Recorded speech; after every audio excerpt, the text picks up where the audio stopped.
But this diversification I'm talking about. What? Bro, what are you talking about, man?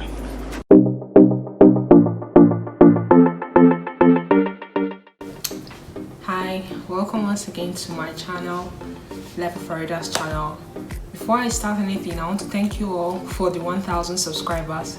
It really has been a milestone. I never thought this would be possible. At the start of the year, around February when I started my channel, up until September, I was at roughly 40 something subscribers. But roughly within the period of September to October to November here, I am pleased to say we are at 1,000 subscribers.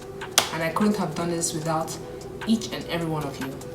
Alright, so like I mentioned, my channel was at 100 subscribers roughly 21st of October up until 8th of November, so less than 3 weeks. Just as the title says, I got a little over 1,000 subscribers in under 3 weeks. Oh my god! Wow! And these are the secrets which I'm going to share with you, okay? Tip number 1, learn to diversify. This is your YouTube channel, it's no one else's. You created it, you started it. So you can decide what you want to show to people in your channel. Meaning, if you have a particular niche you are into, there is no sin, there's no crime, no one is going to beat you if you decide to change your niche to another niche. I started my channel wanting to focus on hair, focus on food, basically.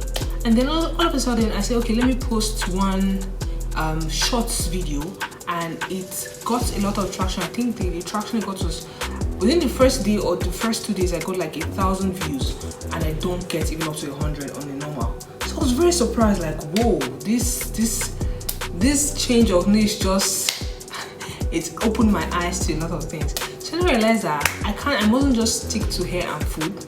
I can do that later in the future, no problem. But for now, it's fine to diversify. So that's my number 1 tip for you. Learn to diversify. Tip number 2, short. We're always going to keep saying this, short. Whenever you open a YouTube page, whenever you open YouTube app at all, you always see that after the first couple of videos, shorts are there on certain things, on different things. Shorts are giving people easy access. Whenever you're researching a question, or whenever you need answer to a question, you're saying, how do I get a brand new car, for instance. You see a lot of people will give long form video answers, but if they are short form video content, you are more inclined to go to those short form video solutions. So that's my advice. Always try to make sure that whatever you're posting long form, try and create a short form part to give people an idea of what a long form video is about. If you're not satisfied with the short form video, then they can go into your long form videos. But short form attract a lot of people. Most people might even want to stick around, especially if they feel like your short form content goes straight to the point rather than playing with their thoughts. Okay? Alright. The third tip is to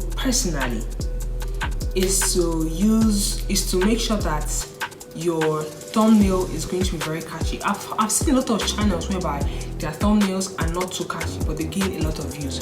Whereas the young YouTubers starting out, our advice, you make your thumbnail as catchy as possible.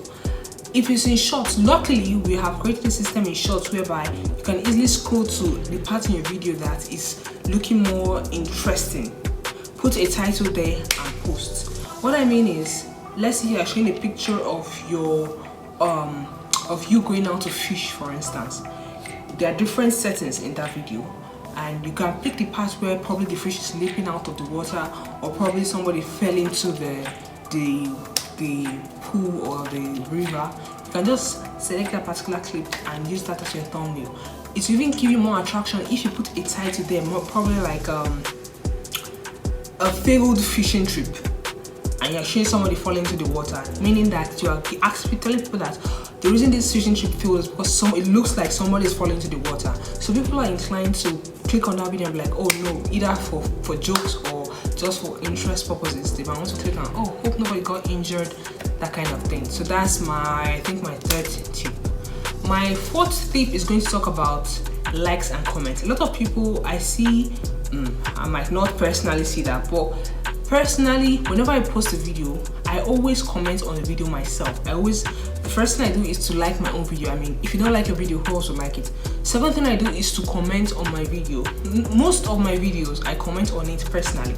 The comments might include stuff like what the video I just posted, maybe a funny part of it. Okay, just giving that fish scenario, I can post in my comment section that if it's a man that fell in, that man messed up trying to grab a fish with his bare hands. Just post it in my comment section. If it's something funny, I can just give a tad bit of the comedy part in my comment section, because I noticed that if I click on a particular video, another person's video, okay, let me give an instance. I showed my younger brother one of my videos, and the first thing was like, go to the comments, let me see what people are saying. So more often than not, if someone goes to your comment section and see that, even though there's something there, the person might not like it, it might make somebody laugh depending on what the particular video is about. Okay, so make sure you like your own video, make sure you comment on your own video, even though it's something. You can even have a short form video and put a written write-up like, okay, full video. If you want the fuller video, you can go to your channel, so that pushes the traffic from your shorts. Maybe all those tens of thousands or hundreds of millions of views you're getting in your shorts, you can traffic that back into your channel with the comment that writes, oh, full video in my channel. Okay, so now this should be the 5th tip. The 5th tip is going to be put hashtag in your shorts.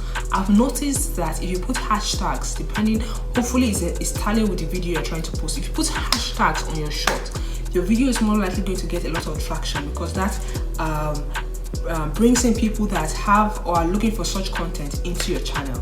But I noticed that if I put hashtags in my long form video, it doesn't really gain attraction. You can put hashtag for long form videos in the description box, not really in the title, because when I'm studying about thumbnails and all the likes, I notice people rarely put hashtags in long form videos, mostly only on short form videos. Okay, I hope we have gotten, at least from these 5 tips I've shared, there's one last tip I'm going to share, which is going to be talking about focus on one social media platform at a time. More often than not, we are humans trying to diversify. I mentioned diversification at the start, but this is diversification I'm talking about. What?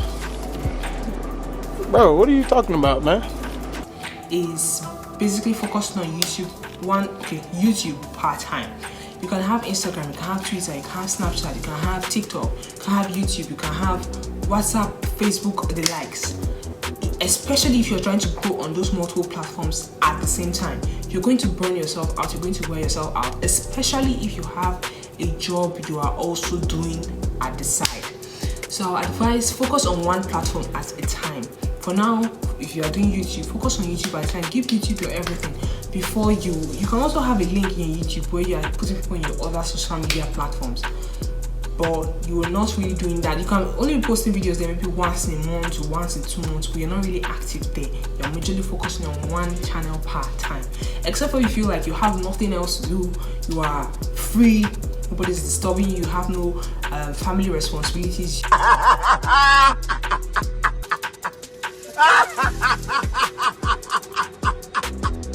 You can do that thing. By all means, if you can go at one point in time, it's also better.